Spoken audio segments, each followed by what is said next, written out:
नाजरीन आदाब, आप देख रहे हैं पावर न्यूज़ भारत। चलिए नज़र डालते हैं आज की सुर्खियों पर। SSRSP में बिजली की पैदावार।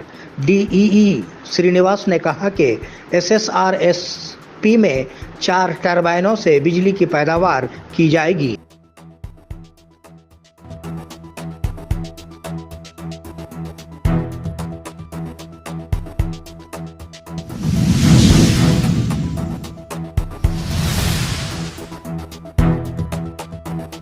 मंदरना के सरपंच ने बोधन RDO को पेश की तहनीत। बोधन RDO राजागौड़ के नए ओहदे का चार्ज संभालने के मौके पर मंदरना के सरपंच गंगाधर ने शाल पहनाकर मुबारकबादी पेश की।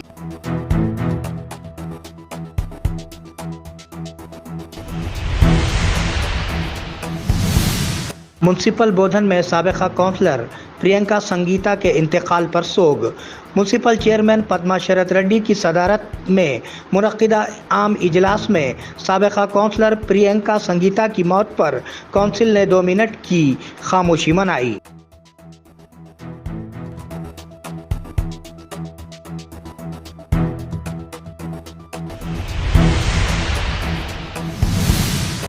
आरमोर म्युनिसिपल काउंसिल का सफाई वर्कर सड़क हादसे में हलाक। आरमोर म्युनिसिपल का सफाई वर्कर राजेश, जो अपनी बीवी बच्चों को लाने के लिए करीमनगर जा रहा था, सड़क हादसे में हलाक हो गया।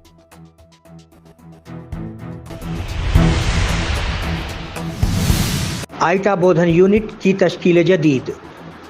आइटा बोधन यूनिट का एक मुशावरती व इंतखाबी इजलास ज़ेर निगरानी मोहम्मद मुजाहिद हुसैन, ज़िला सेक्रेटरी निज़ामाबाद मुनक्किद हुआ। ख्वाजा खलीलुद्दीन सदर, आमिर जमाल मोतमद और जाकिर अहमद खाजिन का इंतखाब अमल में आया।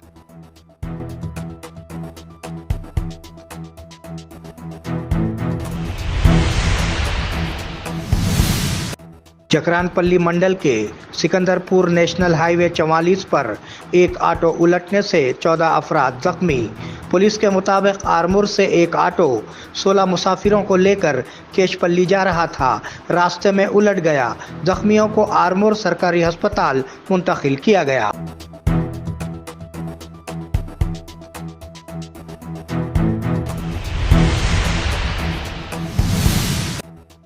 आज तेलंगाना काबीना में वज़ीर आला का अहम फैसला। TSRTC को हुकूमत में ज़म करने का ऐलान। अब तमाम ही RTC कारकुन सरकारी मुलाजिम बन जाएंगे।